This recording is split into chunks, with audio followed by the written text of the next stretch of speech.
Polytechnic common entrance test POLYCET తేదీని May 17 నుండి మే 24వ తేదీకి వాయిదా వేశారు. ఈ మేరకు బుధవారం సాంకేతిక విద్యా శిక్షణ మండలి కార్యదర్శి పుల్లయ్య ప్రకటన చేశారు. ఇక ఎస్సెట్కు కూడా 1-2 రోజుల ముందుగానే ప్రవేశ పరీక్షలు ప్రారంభం కానున్నాయి. ఈ మేరకు ప్రభుత్వానికి ప్రతిపాదనలను పంపించారు. సర్కారు అనుమతి ఇవ్వగానే కొత్త తేదీలను ప్రకటించనున్నారు. పాలిటెక్నిక్ కామన్ ఎంట్రన్స్ టెస్ట్ పాల్సెట్ తేదీని మే 17 నుంచి మే 24వ తేదీకి వాయిదా వేశారు.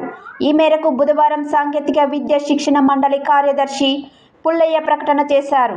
ఇక ఎబ్సెట్కు కూడా 1-2 రోజుల ముందుగానే ప్రవేశ పరీక్షలు ప్రారంభం కానున్నాయి. ఈ మేరకు ప్రభుత్వానికి ప్రతిపాదనను పంపించారు. సర్కార్ అనుమతి ఇవ్వగానే కొత్త తేదీలను ప్రకటించనున్నారు. ఇప్పటికే ప్రకటించిన షెడ్యూల్ మేరకు మే 9, 10వ తేదీల్లో ఇంజనీరింగ్, 11, 12వ తేదీల్లో అగ్రికల్చర్, ఫార్మసీ పరీక్షలు నిర్వహించాల్సి ఉంది. ఎన్నికల నేపథ్యంలో కొంత ముందుగానే మే 7 లేదా 8వ తేదీ నుంచి ప్రారంభించాలని భావిస్తున్నారు.